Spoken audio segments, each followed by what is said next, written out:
Is your team not performing well? Is morale low and turnover high? Are you falling further behind the competition? I'm here to help. I'm your host, Shani, and this is the Leadership Show, where business strategy and culture finally meet and we make the long-awaited shift from rhetoric to results. I promise I'm not your typical boring leadership consultant, and I will help you get your shift together. Let's do this. Hey, Leader Shifters, thank you for joining me today on the Leadership Show. I'm your host, Shani, and my intention today is to start to switch the paradigm about feedback. Feedback is the third currency. What are the other two, you ask? Well, time and money. Yeah, feedback is just as important as time and money in generating results for your business. And today we're going to talk about why. I'm going to start off with an example. A job I had once, I went an entire year, and the whole year wasn't really given any constructive feedback whatsoever. In fact, I had asked, is there anything I could be doing differently? Just got pats on the back all year long. You're doing a great job. You're doing a great job. Fast forward a year, and at my annual review, while in general it was pretty good, I was completely blindsided, sucker punched by some of the, I will say, not so constructive feedback that I was given.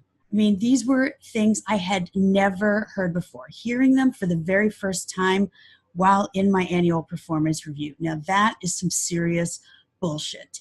Annual performance reviews, for those of you who even still do them, because they're really not in vogue anymore, they're being replaced by, guess what? More frequent feedback conversations. But anything that is stated in the annual review should not be new information to the performer. It should really just be a summary of the accomplishments and any of the areas for improvement that had been pointed out as the year went along. Nothing should be a surprise in an annual review. So clearly this manager that I had a lot to learn about being an effective leader, and he clearly shied away from giving me some feedback earlier than it should have been given, right? It should not have been delivered at the performance review for the first time. And how I see it now, it was a missed opportunity for me to improve in areas that I didn't even know he was concerned about, and a lost opportunity for the organization. And I certainly didn't stick around to see if he grew a pair, but I certainly hope that for the benefit of other people who reported to him in the future, that he learned how to give some feedback. Now listen, I know feedback is not easy to give, right? And I have helped hundreds, I was going to say thousands, but I don't want to exaggerate, hundreds of leaders around the world learn how to give feedback more effectively on topics ranging from personal hygiene to personal growth, from poor performance to great performance, from somebody's temporary bad attitude to someone who is chronically a toxic bad apple in a group. You name it, I've probably coached a leader on how to present that feedback so that they felt comfortable giving it and it had the best chance of landing impactfully for the person receiving it. We've got to give feedback. It's not easy, but if we prepare for it and follow some simple rules for success, it will get easier to give over time. But if we avoid feedback, things will only get worse. What's the problem? Well, the problem is most leaders are not good at giving feedback. They either avoid it, or if they do give it, it's insufficient, right? They give shitty feedback that isn't worded well. Most people give really lame positive feedback like, hey, great job. Well, that's pretty useless. What was great about it? Our positive feedback needs some work too. It needs to be more specific, more robust, to explain to people what was so great about their performance so that they can keep doing it and even make improvements upon that. What's the solution? To value feedback more. Feedback is the third currency, and it is just as valuable as time and money. Just like we say we wish we had more time and we wish we had more money, let's all start to wish that we gave and received more feedback. It's got value, and it will drive business results in your organization if people are more comfortable giving it and people receive it less defensively and decide to do something proactive about it. So it's time to change our mindset about feedback. I'm going to share some more examples with you about feedback that I've personally received in the course of the many years I've been working. And they're actually going to be two pretty positive examples, although one didn't necessarily have to be positive, but it was the way it was delivered that ended up being positive. So the first example was about 5 years into my career. I was an institutional salesperson in the fixed income area of Goldman Sachs, selling high yield bonds, or junk bonds as they have been known. And I had a client that was a good client. We spoke every day. And one day he just gave me some unsolicited feedback, and it was delightful. He didn't just say, "You're a great salesperson," or "You're one of my favorite salespeople," which also would have been nice to hear. But what made this feedback so memorable was he told me why he thought I was an effective salesperson. Essentially, what he said to me was, "Hey, Shani, you stand out among all of my sales coverage as really knowing corporate finance. You understand how to read a balance sheet. You understand how a company makes money and spends money and profitability. You understand cash flow. You understand how companies work. I can tell that you think like an investor and not just like a salesperson following some script, just trying to sell me something. And that makes me trust you and value your opinion." I was like, "Thank you. Thank you so much for telling me that." And of course, as you can imagine, I continued to make sure I was on my game, not only for that client, but for every client, because of that positive reinforcement and the specificity with which he gave me that feedback. I knew exactly what to keep doing and exactly what to keep doing more of. So the other situation I wanted to describe was much more recently. I was co-facilitating with a colleague, someone I'd worked with regularly, but we had actually never co-facilitated in front of a room before. And let me set the stage for you.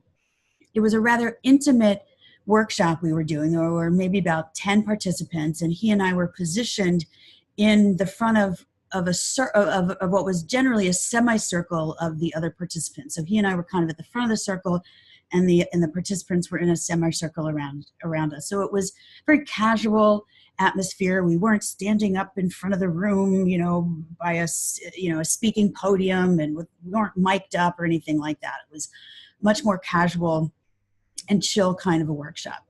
Well, I also have a tendency to pop up and go over to a whiteboard or a flip chart pretty regularly when someone says something I think is worth capturing, either to come back to or just to reinforce the learning. Like, let's get those key nuggets up on a flip chart or up on the whiteboard so that we don't forget them and we can refer back to them. And I didn't really think anything of it. This is my regular style of facilitation. Well, on a break, my colleague pulled me aside and said, "Hey, Shani, I love the way you engage people and capture valuable things for us on the whiteboard. But what happens is, because you jump up so suddenly, it catches me off guard a little bit. And then I feel like our flow is a bit interrupted." And I was like, "Oh, okay. Didn't realize that." He goes, "Yeah, if we can just figure out a way to communicate so that you can still do you and I don't get a sense of feeling a little bit disconnected, that would be great." And I was super grateful that he said something to me, partially because I wanted our facilitation to go really smoothly and I didn't want him to feel disconnected. That was obviously not my intention. And in service of delivering the best possible workshop for the people in the room, I wanted to make sure that he and I were in sync. And so we decided that anytime I felt compelled to get up and go over to the whiteboard, I'd let him know that I was doing that and invite him to stand up with me and kind of give him a role. And it worked beautifully for the rest of the day. As I was alluding to before, like that could have had the potential to get derailed if he felt awkward about it, or, you know, said something like, you're stealing the spotlight when you use the whiteboard, or, you know, making some assumptions about it. But he basically just said, here's what's happening, here's how it's making me feel, and what can we do a little bit differently so that we're both winning here. It was perfectly delivered feedback, I have to say. And this is why I say feedback is the third currency, and we have to start thinking about it as having just as much value as time and money. Why is it so important? Because the communication that flows as a result of the feedback is what drives engagement. It's what drives people to constantly improve and to deal with blind spots that are brought to their attention. And as a result, they're going to perform better for you and lead to more success for your organization. And who doesn't want that?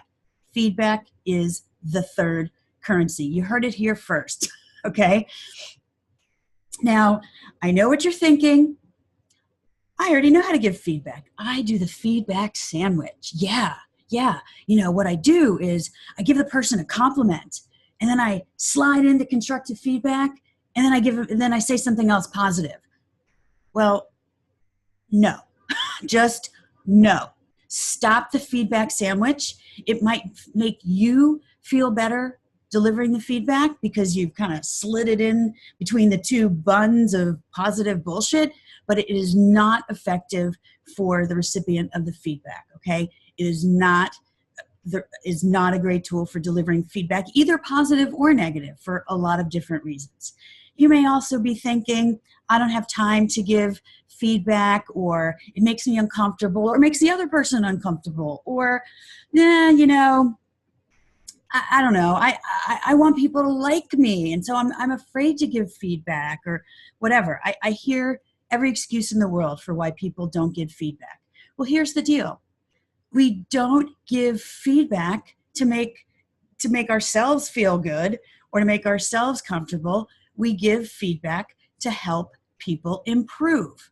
That's what it's all about. So we have to get over our own insecurities and discomfort with giving feedback and learn to deliver it. I feel so strongly about this that I am developing an entire online course with 7 modules just on the subject of feedback as the third currency. We're working on that. Stay tuned. It'll be coming out within the next couple of months for you to access. But in the meantime, I want to leave you with 5 really great tips for how to deliver better feedback. So, number 1, describe the situation that you heard or saw. Describe the observable behavior, not your interpretation of what you saw, not what you're assuming happened. Literally, describe what was observed or what was heard. And if you didn't see it or hear it directly, get the person that's describing it to you to give you the specific things that were seen or were heard so that you can repeat those. Number 2, don't use adjectives.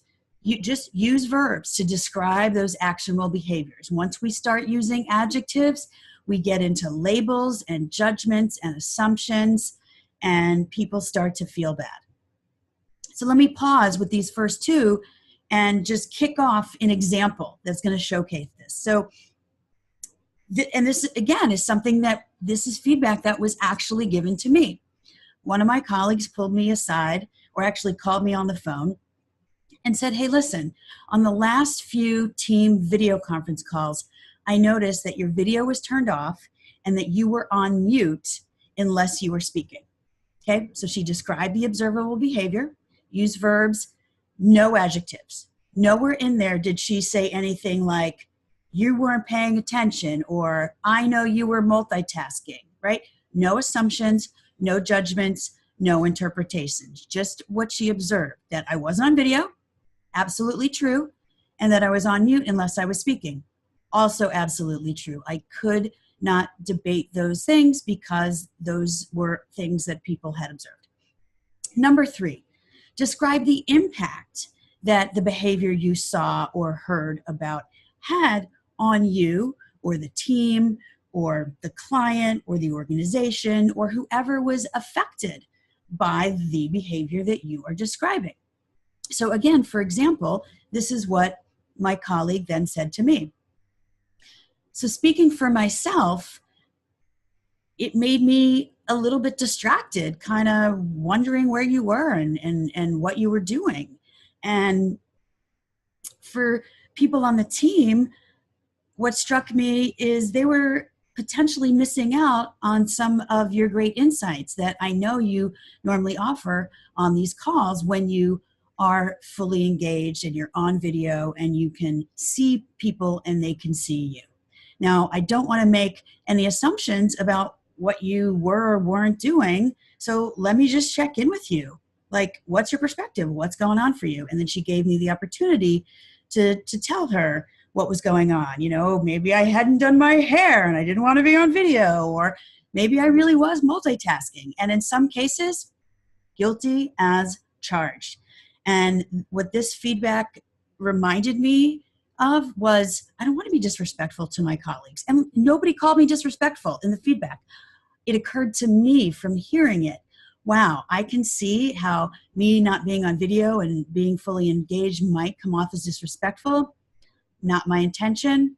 I need to be more mindful about being on video and contributing more in the meetings.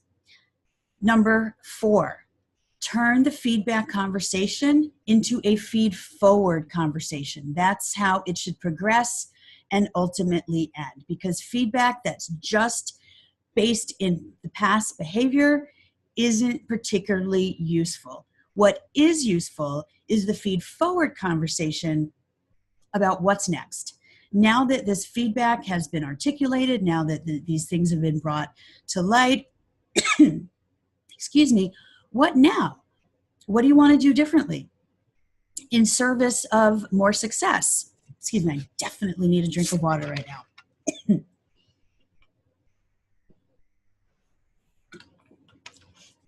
So how can this feedback help you grow or course correct or bring to your attention that maybe you need a little more training in this area or that area, right? So we take the feedback conversation and we make it proactive and we make it action-oriented so that everybody knows what to do differently going forward, again, in service of the individual's growth and development and in service of the team and the organization's success. And to finish off with the example I was using, what she then said to me is, hey, what do you need to feel fully present on these team calls? And is it something I can help you with? And we then had a dialogue about some of the things that came to my mind that I could do differently before these calls to make sure that, yes, I was on video and fully engaged in the calls.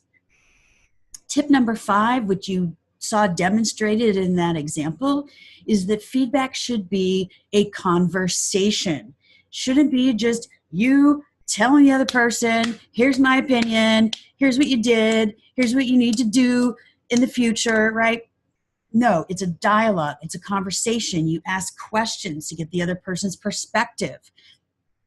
We ask questions to help them come to their own conclusions about the feed-forward portion. The two-way conversation piece of this is critical. Otherwise, your feedback's going to definitely risk coming across as either critical or overly pedantic. Let's just treat people like human beings and have a conversation.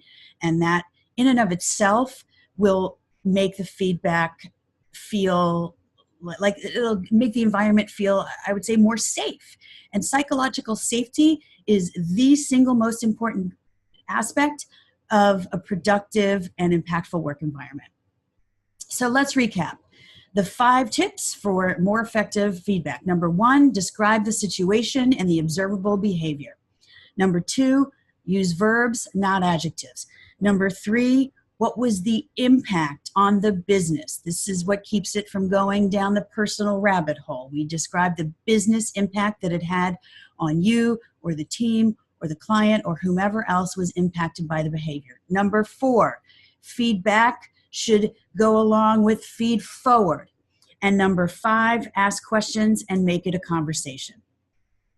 As you can see, feedback, when used effectively, is the third currency, and I'm going to pound the table on it every single day for the rest of my life, that feedback is as valuable as time or money. And we're not going to step over money when we see it on the ground.